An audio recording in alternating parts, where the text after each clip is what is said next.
എന്നാൽ ഇപ്പോൾ ഇദ്ദേഹത്തിന് അനുകരിക്കുമ്പോൾ പ്രശ്നമുണ്ടോ നോക്കട്ടെ, പ്രശ്നം ഉണ്ടായെന്ന് നോക്കട്ടെ. എന്നല്ല, കോട്ടയം നസീറിനെ കുറിച്ച് സത്യത്തിൽ എനിക്ക് നല്ലതേ പറയാനുള്ളൂ. കാരണം അത് ഒരു കലാകാരൻ എന്നുള്ള നിലയിൽ എത്രയോ ദീർഘകാലമായിട്ട് എനിക്ക് അദ്ദേഹത്തെ അറിയാവുന്നതാണ്. അദ്ദേഹം സ്വന്തം ഒരു പരിശ്രമത്തിൻ്റെ അടിസ്ഥാനത്തിൽ വളർന്നു വന്നതാണ്. കേരളത്തിലൊട്ടാകെ അറിയപ്പെടുന്ന ആളായി മലയാളികളുടെ ഹൃദ്യമായ ഒരു കലാകാരനായി മാറി. ആ വളർച്ചയിൽ എനിക്ക് വളരെ സന്തോഷമുണ്ട്. ഞാൻ ശ്രീ നസീറിനെ അഭിനന്ദിക്കുകയും ചെയ്യുകയാണ്. നസീറിൻ്റെ കലാപ്രവർത്തനങ്ങൾ കൂടുതൽ ഊർജ്ജസ്വലമായി മുന്നോട്ട് പോകണം. അതിനാവശ്യമായ സപ്പോർട്ട് ജനങ്ങളുടെ ഭാഗത്തുനിന്നുണ്ട് എന്നെനിക്കറിയാം. അതുകൊണ്ട് തന്നെ ജനകീയ സഹകരണത്തോടു കൂടി ശ്രീ നസീർ മുന്നോട്ട് പോകാൻ ഇടയാവട്ടെ. അതിന് ഉള്ള ശക്തി അദ്ദേഹത്തിനുണ്ട്, അതിനുള്ള ക്ലാരിറ്റി അദ്ദേഹത്തിനുള്ള, അതിനുള്ള കഴിവുണ്ട്. ആ കഴിവ് നന്നായി വിനിയോഗിക്കും എന്ന് ഞാൻ പ്രതീക്ഷിക്കുകയാണ്. തിരുവഞ്ചൂർ രാധാകൃഷ്ണനെ താങ്കൾ അനുകരിച്ചു, പക്ഷെ അത് പല എന്തോ ചെറിയൊരു വിവാദമൊക്കെ പൊട്ടിപ്പുറപ്പെട്ടിരുന്നു. ഞാനല്ല അനുകരിച്ചത് വേറെ കലാകാരനാണ്. ആ സ്ക്രിപ്റ്റ് ചെയ്തത് നമ്മുടെ ഒരു ഗ്രൂപ്പിരുന്ന് ചെയ്തത്. ഇപ്പം മന്ത്രിയാണ്, ഒരു സംസ്ഥാന അവാർഡ് പ്രഖ്യാപിക്കുകയാണ്, എങ്ങനെയായിരിക്കും തിരുവഞ്ചൂർ? ഞാൻ വേറൊന്നും കൊണ്ടല്ല, അതിനൊരു കാരണം കൂടെ പറയാം. ആ സത്യം എന്താണെന്നുള്ളതും കൂടെ നമ്മുടെ പ്രേക്ഷകർ മനസ്സിലാക്കണമല്ലോ.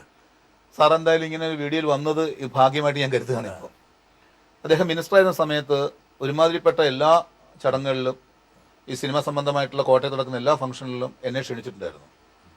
ഞാൻ 2ാം നിര സീറ്റിലാണ് പോയി ഇരിക്കുന്നതെങ്കിൽ അദ്ദേഹം വിളിച്ച് എന്നെ അടുത്തുകൊണ്ടിരുത്തും. എന്നെക്കുറിച്ച് ഒരു 4-5 നല്ല വാക്കുകൾ പറഞ്ഞുകൊണ്ടിരുന്ന ഒരു വലിയ വ്യക്തിയാണ് അദ്ദേഹം. അന്ന് ഈ സ്റ്റേറ്റ് അവാർഡ് നടന്നപ്പോൾ എന്നെയാണ് ഏൽപ്പിച്ചത് ഈ സ്കിറ്റ് ചെയ്യാൻ വേണ്ടിയിട്ട്. അപ്പോൾ എപ്പോഴും ജനങ്ങളുടെ മുമ്പിൽ പെട്ടെന്ന് കൈയടി മേടിക്കാൻ പറ്റുന്നത്, എനിക്ക് കൂടുതലും ചെയ്യാൻ പറ്റുന്ന ഉമ്മൻചാണ്ടി സാറിനെയൊക്കെ വെച്ചിട്ടുള്ള എല്ലാവരെയും കൂടെ വെച്ചിട്ടൊരു സ്കിറ്റാണ് പ്ലാൻ ചെയ്തത്.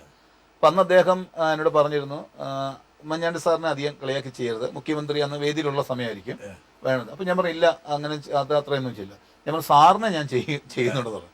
അപ്പോഴൊക്കെ ഒത്തിരി കളിയാക്കി ചെയ്യരുത്, ഒത്തിരി കളിയാക്കി ചെയ്യരുത്. ഞാൻ പറഞ്ഞു ഇല്ല സാർ വേണേ ഒന്ന് കേട്ടോ, CD കേൾക്കാമെന്ന് പറഞ്ഞു. അപ്പം അതിന് അദ്ദേഹം ഭയങ്കര തിരക്കാണ്, സ്റ്റേജ് വന്ന് കാണലും കാര്യങ്ങളൊക്കെ. അപ്പം നമ്മൾ ആ സമയത്താണ് ഈ അവാർഡ് പ്രഖ്യാപിച്ചു പുള്ളിനെ.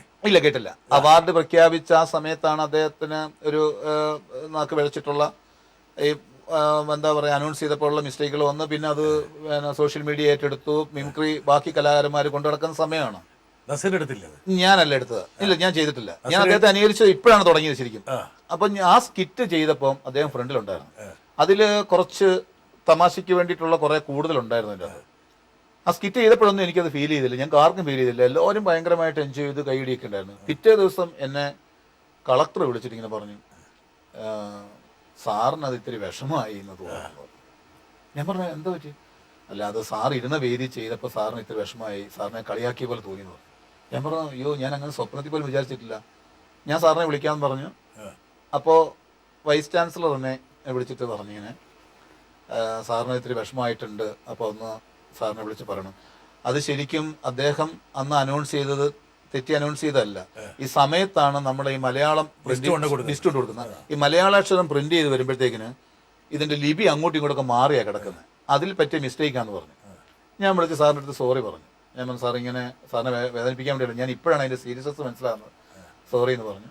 അങ്ങനെ കാര്യങ്ങൾ പറഞ്ഞു വെച്ചു.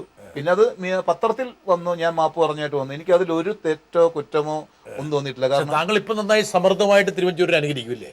അത് വേണമെങ്കിൽ ചെയ്യാൻ നോക്കണം. പുള്ളിക്ക് അത് വേണമെന്നാ പറഞ്ഞേക്കുന്നത്. ലാലേട്ടന്റെ ഒരു ഇഷ്യൂ, മറ്റേ ഇവിടുത്തെ ഒരു പ്രോഗ്രാമിന്റെ ഇഷ്യൂ ഉണ്ടായപ്പം ഒരു കട്ടിങ്സ് വന്നായിരുന്നു. ചെയ്യും സോഷ്യൽ മീഡിയയിൽ ഒരു ഇതെല്ലാം വെട്ടി അടിക്കും. അത് വന്നപ്പോഴത്തേക്കിന് അദ്ദേഹം പറഞ്ഞ ഡയലോഗ്, അതായത് ഈ പത്രക്കാരും ചാനലുകാരും ഒക്കെ മോഹൻലാലിനെ എത്രത്തോളം വേദനിപ്പിച്ചു, ഒരക്ഷരം അദ്ദേഹം മിണ്ടിയില്ലല്ലോ, അദ്ദേഹത്തിന്റെ മനസ്സ് വേദനിച്ചത് എനിക്ക് കാണാൻ പറ്റും എന്ന് പറഞ്ഞ പറഞ്ഞിരുന്നു. ഞാൻ തുടങ്ങുന്നതേ ഉള്ളൂ. ഞാൻ എന്താ പറയാ, അതിൻ്റെ അകത്ത് ഇനി കുറച്ചുകൂടെ സാധനങ്ങൾ കിട്ടാനുണ്ട്, ഉപദ്രവിക്കാതെ ചെയ്തു പോകണമെന്ന് ആഗ്രഹം. പക്ഷെ എങ്കിലും പുള്ളിയുടെ ആ പിന്നെ അവാർഡ് പ്രഖ്യാപനമായിരിക്കും ഏറ്റവും ബമ്പറാകാൻ പോകുന്നത്. ഇല്ല ഞാനത് ചെയ്തിട്ടില്ല, ഞാനത് വേറൊരാൾ ചെയ്തത് കണ്ടില്ല. ഇനി നസീർ അത് എല്ലായിടത്തും പയറ്റുന്നുണ്ടെങ്കിൽ തന്നെയും ഇല്ല അത് വേണമെന്നില്ല. ഇപ്പം ഈ പുതിയ മന്ത്രിസഭയിൽ നിന്ന് വേറൊരാളെ കിട്ടിയിട്ടുണ്ട് ഞങ്ങൾക്ക്.